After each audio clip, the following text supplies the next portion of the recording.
everyone. Welcome back to my podcast. My name is Ari and I'm the host of this podcast. And you guys, I am so excited to be recording this episode. So for those of you who do not know, or if you're new here, I used to do a lot of interviews with the authors on my book review episodes. But for the past few episodes, I haven't been able to work out an interview with the author. But the interviews are back, you guys. I have a lot of interviews planned for this year, which is so exciting. I have not done an interview since last year, 2023, and I've missed it. I've missed doing interviews with authors. It's so awesome to just chat with them about their books and their life.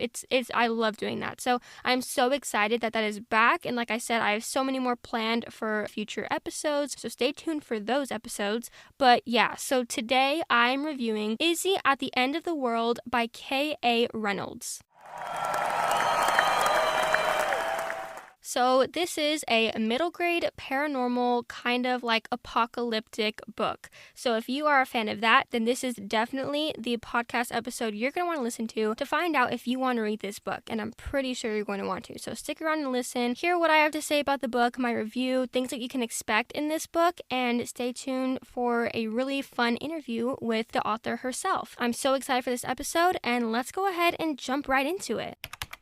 So as you guys know, the title is Izzy at the End of the World by K.A. Reynolds or Kristin Reynolds. And this book is a middle grade and it is around 330 pages. So it's not too long, not too short. I feel like this is a really average and good size. At least for me, this is what I prefer in books, especially middle grade. So I'm going to go ahead and talk about what is in this book and kind of the synopsis. So this book follows our main character and her name is Izzy. So we start off and we can already tell that Izzy is dealing with grief. Izzy's mom died and she does not know how to get over it. She's kind of depressed. She is definitely grieving and it's really sad. And you just really see that she is struggling with many things. But besides that, her life is pretty normal until one day when she sees these mysterious lights flashing and falling through the sky. And then 1 minute, everyone in the world is present and accounted for, I guess you could say. And the next, everyone is gone. Everyone has vanished for no reason at all, at least not to what Izzy knows at the beginning, and everyone is gone. Her family, the only thing or person/animal that is there with her is Izzy and her best friend Akka. Akka is the little furry creature on the cover of the book. Also, let's talk about the cover of the book. The cover is beautiful. I love it. It's so eye-catching and intriguing, and yeah, I love it. I think the vibes are perfect. The colors really match the story. So wonderful jacket art by Bex Allerton and wonderful jacket design by Celeste Knudsen. I hope I said those names right.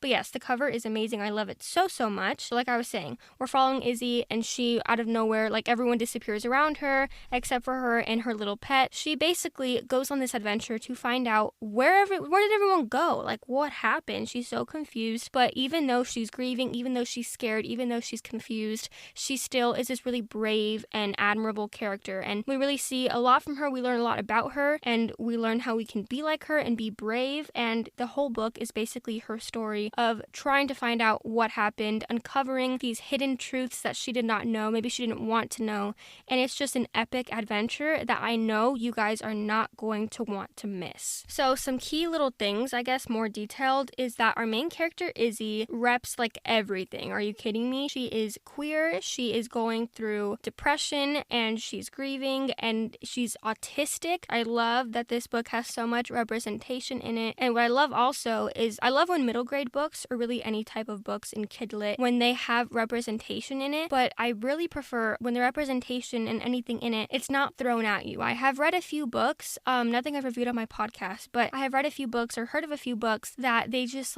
will throw whatever it is in your face, whatever hard topics or hard themes that maybe are not the best for some people, it's really controversial, they will throw them at your face constantly and repetitively, and it gets annoying. You don't enjoy the book. I have read a few books like that. I did not enjoy them. And this book is not like that whatsoever. There is so much representation in it, like I said, but it is just the perfect amount. It's so subtle, but yet so present.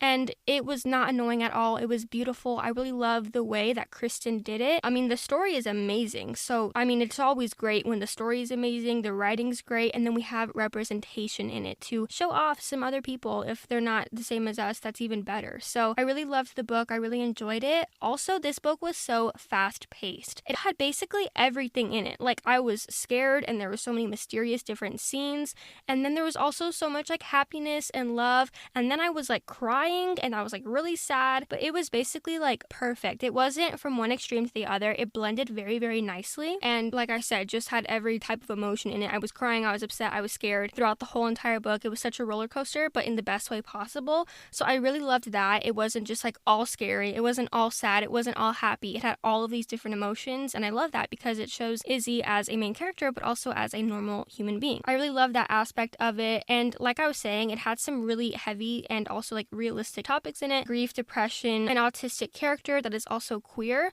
There's also a side character who's also queer, so there's just so many topics and themes in this book that I think are very important for kids to learn about. And like I said, it was not shoved in your face at all. It was just beautifully done and basically perfect. So I really loved that. And also, you guys, like, I love this book because it's a crazy adventure. It's apocalyptic, and you have no idea what's going on, and you're going on this adventure right next to Izzy. You're like right by her side. You feel like you're there on the adventure, like what's gonna happen next. You're there going through the scary parts, going through the sad parts. You feel all of her emotions, whether that be if she's happy, she's scared, or she's sad.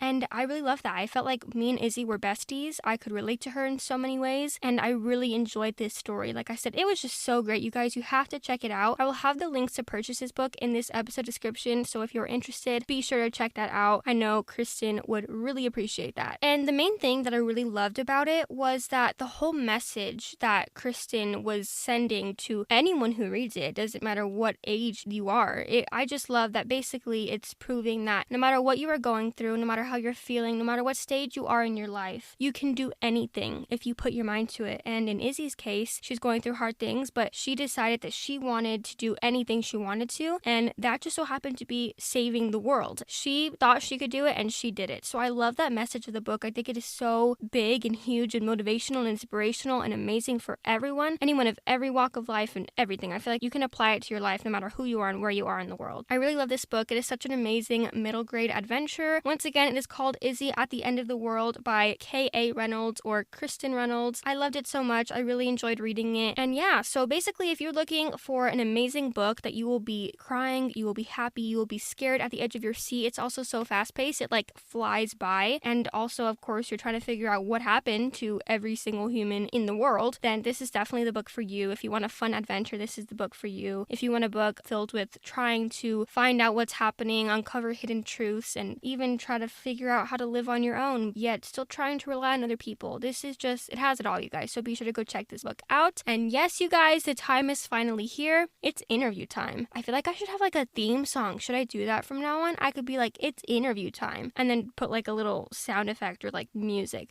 Maybe I'll do it for this episode. I don't know if it'll stick or if I'll remember to do it from now on, but that could be kind of fun. Okay, I'm gonna do it. Ready? It's interview time. I hope that wasn't cheesy. It probably was. Anyway, it is interview time, you guys. I got to do an interview with Kristin Reynolds. I am so excited. Like I said at the beginning of the episode, I have not done an interview in so long, so I'm so thrilled to like be back. Like, I'm so excited. So let's go ahead and without further ado, here is the interview that I got to do with none other than the amazing author of Izzy at the End of the World, Kristin Reynolds. Hi, Kristin. Thank you so much for doing this interview here with me today. I am super excited to be here doing this. I just want to also give a really quick, huge thank you for getting me a copy of your amazing book. I really enjoyed reading it and reviewing it here on my podcast, so thank you again for that. And yeah, I'm just super excited to have you on my podcast. Hey, thank you so much for having me on your podcast. I really appreciate it. Of course. I mean, like, this is so amazing for me. So thank you for being here. Before we get into this interview, I just want to ask a super quick little question. How is your day going so far? My day's going pretty well so far. It's only 7:32 a.m., so, I have been up since 3. But yeah, so far so good. That's great to hear, but did you say you've been up since 3? Oh my gosh, that's like really early. It's like also kind of late in the night. It's like a mix between if that's even morning or not. Anyway, that's amazing. I am so glad you're having a wonderful morning. So let's go ahead and jump into this interview. The first question I have for you is, when did you first know that you wanted to be an author? I first really knew I wanted to be an author around 2010. That's when I really started getting serious about my writing. I'd always written.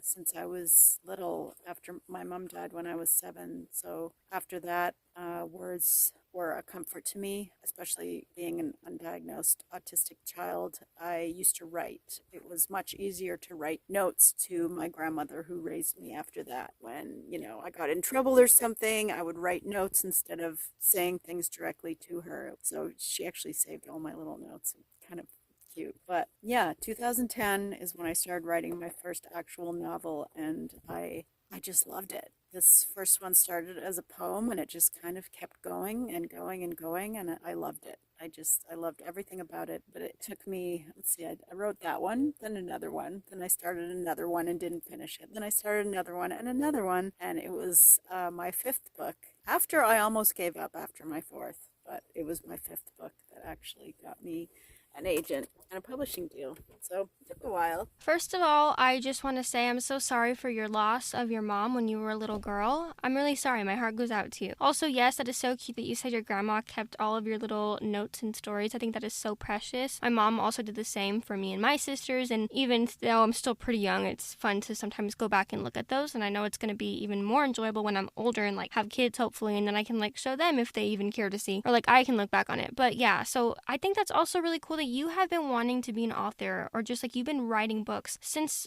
you said 2010. That's that's quite a while back. That's crazy. But I'm just so happy for you that it finally happened. I know obviously you've been an author for a while now, but that's so amazing that you have been working towards this, and it's been a dream of yours and a goal of yours for so long. And that always makes me so happy when I find out that people have had a dream for so many years and then they achieve their goal and reach their dream, and that makes me so happy, and I can reach my dreams. Moving on to the next question I have for you: what inspired you to write Izzy at the End of the World? I really love this question. The inspiration for writing Izzy at the End of the World was actually kind of a few things. Izzy came to me like most of my characters come to me. Her voice just popped into my head one day while I was doing regular life things, and it was so clear. Her voice came to me more clear than any other character voice ever came to me. I mean, she was her, and she was just talking to me, and she was talking to me about things that I'd gone through, but in her voice and in her way, in her life. She was telling me her life story, and our paths kind of crossed in the middle on a few things. So she was telling me about basically what happens after all the lights filled the sky, these mysterious lights filled the sky, and all her family vanished in a blink. And that reminded me of the time my husband and I actually, I mean, you can believe me or not, but we know what we saw. A spaceship flew over our house. We lived on top of a mountain in Vermont, and we saw it clear as day. It shook the entire house. It was all the regular things you imagine with a spaceship. It was colored lights circling in a circle above us. It was huge. It was a disc, and it flew no more than 20 feet over our house and rocked we watched it for a while in the sky. There was a stationary light in the sky off our balcony at night, just the same way it started with Izzy. And Bob was standing out on the deck, and I was inside, and we just put the kids to bed, and he's like, "Hon, come out here. You gotta see this. What do you think that is over there?" And it was this big light, stationary, not a plane or anything. Wasn't a star. It was too big, and it was just sitting in that one spot. And then it just started moving, and it shot forward. It shot forward in a ridiculous blink, and we ran inside. Just as we were getting inside, I mean, it was everything I put in the beginning of Izzy actually happened. We were just going inside, opened the sliding glass doors off the deck as it went over, and it was huge, and spinning lights and colored lights, and it shook the entire house, and we have never been so scared in our lives. I've never felt a terror like that in my life. We ran around and locked all the doors, that would help. If there was some kind of alien invasion, locking our doors isn't probably going to help anything, but it's what we did. We were terrified. After that happened, nothing else happened after that. It was just gone. We sat on our couch. The kids never woke up. I mean, we checked on them, obviously, to make sure they were still there, and they were. And we just sat there in stunned silence on the couch and actually went to bed without talking about it. We didn't talk about it till morning, and we looked at each other like, did that actually just happen? Did you see what I saw? And it was, and it did. And we, I mean, lots of people don't believe in things like this, but we know what we saw with our own eyes. So, yeah, so that was, that helped me write that beginning scene in Izzy because I felt it. I mean, I can't even explain what we felt. There was a lot more to it, but I'm not going to go into it right now. But yeah, that and the other inspiration for Izzy was my mom. And, my mom passed away when I was young, and so did Izzy's mom. And that's my mother played a huge part in this book. And all, the scene with the well, there's a scene in there where Izzy finds a box full of her mother's old things, and that's exactly, I found a box just like that. And I uncovered my same story in the same sort of ways about my mother's. She died of suicide. And I didn't know actually till I was 15. I found out unexpectedly. And, my grandma had lied to me or tried to conceal that from me my whole life. I was told that my mother died of a brain tumor. My grandma was trying to protect me, I guess, but it felt like it was just, I found out so many things all at once when I was 15. My entire world crashed down upon me. And so I took all those feelings and all those real things and gave them to Izzy. And, my mom, I didn't feel really my mother's sort of presence, I guess, for many years, not until I started writing Izzy, actually. Oh, now I feel like I want to cry. So I put a lot of the same things that happened to me, feeling my mother around me, and I gave those to Izzy too. So there's a lot of very real things from my own life in Izzy's story, and I think that really helped bring out the emotions in the book. Thank you so much for sharing all of that. I literally enjoyed listening to every single second of that, and I know my listeners did too. I guarantee it. Yeah, I just want to say a big thank you for opening up. And I always say this. I think it's so cool when you like have the behind the scenes and just kind of the inspiration behind the story, because when you read a book, you don't necessarily think about like how did the author come up with this story? Was it completely just make believe and just an idea, or did they actually experience it in some shape or form? And I find it so much more magical and special when and it makes it seem like, wow, like what did she think when that happened? Or like, is this main character based off of her family or herself? I love knowing that. So thank you for sharing that incredible story. I love that. And I like how you said when y'all were talking about what y'all saw, how you were like, as if locking the doors would do anything. That's literally me. But you know what? Even though it may not do anything in real life, it does something mentally. It makes you feel better. It's like if a monster is going to come and get you at night, like being under the covers can somehow save you. Like obviously no. Like sheets and a comforter are not going to save you, but it makes you feel better. I mean, it makes me feel better. So yeah, I just really love that story. Like I would go tell my mom about this right after. But I love that story. Thank you so much for sharing. And I love the inspiration. You said it was about that and also your mom. I love the inspiration. I now love this book so much more because I know the backstory of it. So thank you for sharing that. That was like the best backstory and reason you wrote this book I've ever heard before. Thank you so much for sharing that.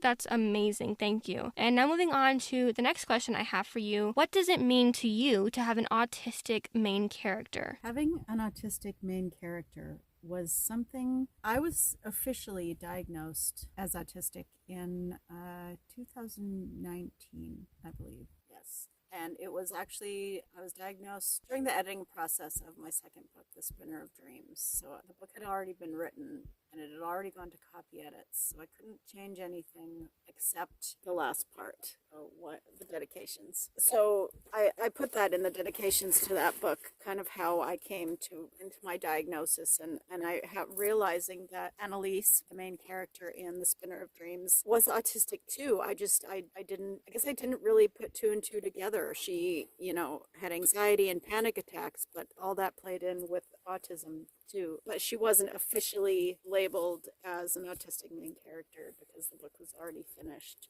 So it was really important to me to have an autistic main character that was stated autistic. So yeah, it means everything to me because when I was a kid, my mental illness and, well, any mental illness and being autistic, it wasn't ever talked about or anything like that. No one ever gave me the chance to be diagnosed with anything. My family didn't really discuss mental illness, I guess, because of what happened with my mother. It was all kind of very not talked about and nobody talks about it. So it was really important to me to have an out there autistic main character who was very comfortable with herself and who she was and her mental illnesses, and to be, this is me and this is who I am, and I'm not going to apologize for who I am. And I really would have loved to have a book like that and to have read a main character like that when I was Izzy's age, because it would have made me feel not alone. It would have made me feel like maybe I could accept myself too, instead of feeling like there was always something wrong with me and what's wrong with me and nobody saying anything or doing anything or helping me in any way. So that was very, very, very important to me, to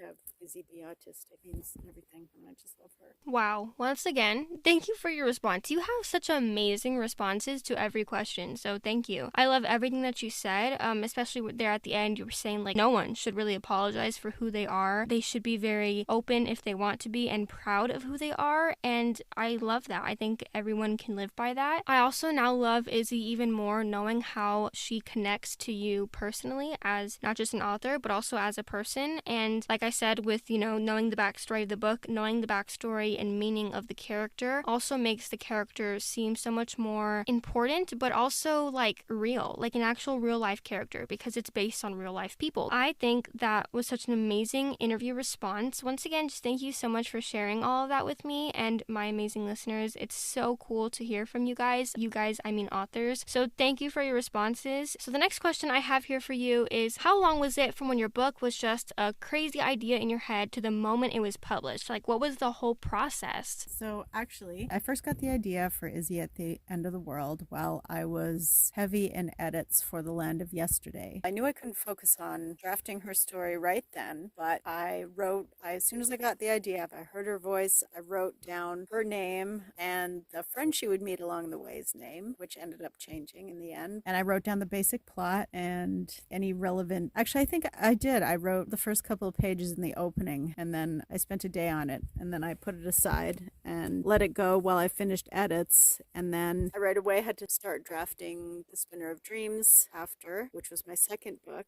But after I drafted that and I sent that out to my editor, in the space of time, but while I was waiting, I started drafting Izzy at the End of the World. So I drafted it and then I set it aside and then finished doing revisions on The Spinner of Dreams. And when that book was finished, I started getting to work on revisions for Izzy. And Izzy kind of sat around for a little bit because I was kind of nervous about it. It was a story, it was first person. Everything I'd written so far and had published was in third. So I was a little bit nervous, and because it had to do with aliens, I wasn't sure actually how my agent would feel about it. So I had to kind of get brave, and I sent her I think it was the first chapter, and she really, really, really loved it. She said she really loved it and that I should finish it. So that made me very happy. So then I finished the rest. I sent that back to her and we did edits back and forth, and then it was finally published in February 2023. So it took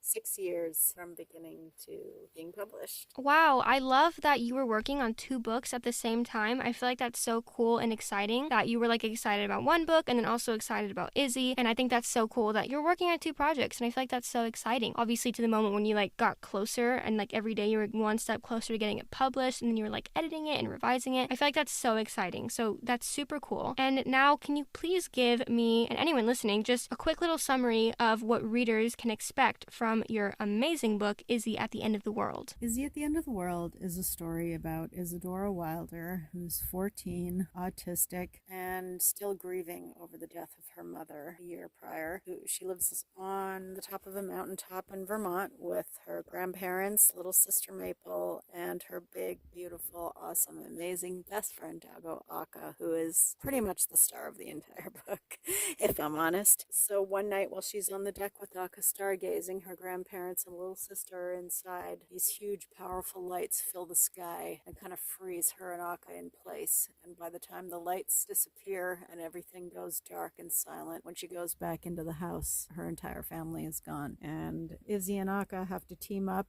to find out what happened to their family and the rest of humanity and why everyone has disappeared from the earth. Along the way, she also makes some big, scary discoveries about her mother and her mother's death, which also tie into the disappearance of humanity. So it's a grief book too. It's a healing book, and it's a mystery book as well. And I love Aka.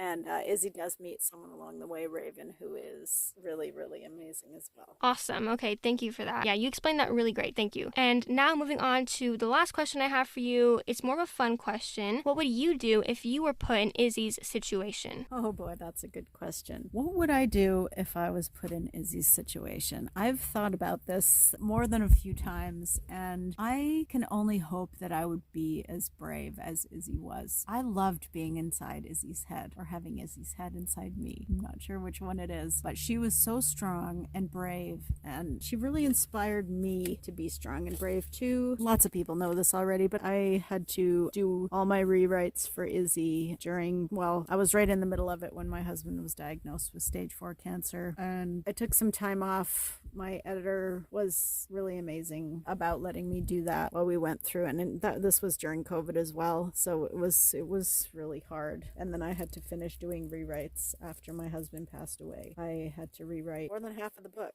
actually, so it was just a really, really, really, really overwhelmingly horrible, like I can't even describe how awful that time in my life was. So she really inspired me to keep going, to rest when I needed to prioritize my mental health, because these are all things that she does in Izzy at the end of the world. She kept going and she didn't give up. Sorry, now I'm getting emotional. If I was in Izzy's situation, I'd like to think that I would do the things that she did, that I would battle the monsters before me and win. At least I would try my darndest to do so, and I'd be very happy that I had my dogs at my side. I wouldn't give up. I think I've proven this now in my life that I'm pretty stubborn. It took me 5 years to find an agent and get published. I've been through a lot of pretty enormous things in my life that, I don't know, have been really, really, really hard, from houses burning down to houses blowing up to deaths and abuse, just lots of various things. I'm still here, so I'd like to think I'd do what she did and search for her family with blood, sweat, and tears, and do everything that I could to find them. And yeah, I'm pretty confident that's what I'd do. Oh, I'm sure you would do that. Just based on like the little that I know about you as a person, I definitely think you would do that. And I also would like to think that I would too. You know, maybe I'm just trying to tell myself that I would, but I think I would be like Izzy. I feel like I would be brave and I would just try to find a solution and work hard, and, you know, just I feel like I would be like Izzy, and I think a part of us would all like to be like Izzy, but I actually do think that I would be like her. I think you definitely would too. Especially knowing all that you've gone through or been through, I definitely without a doubt know that you could do this. Also, I'm so sorry for all of your losses and all that you have had to go through in your life. And even though it was really hard, I'm sure, to get through those moments in life, I know that that made you so much stronger and such an awesome human being. So I have no doubt in my mind that you would be able to do what Izzy does, if not even better. So definitely just wanted to say that. But yeah, that is unfortunately the end of this interview, which is so sad. I really enjoyed talking with you. You were so cool to talk to. So thank you so much for taking the time out of your day to do this interview with me. It means so much to me. I really enjoyed reading your fantastic book. It was such an amazing roller coaster of emotions and storyline and everything. I loved it so much. I'm so happy and excited to own a copy of it. So thank you for that. And yeah, I had so much fun, and thank you again, and I hope you have an amazing rest of your day. Thank you so much for having me on your podcast. I really, really appreciate it. I love talking about Izzy and Akka and their world, and I hope that this book can help other people like it helped me going through dark times, grieving, searching, feeling alone. I hope that it can provide some comfort and Akka too. Some big wet dog kisses to everyone out there. Thank you for supporting Izzy at the End of the World and having me on your show. Thank you. Bye.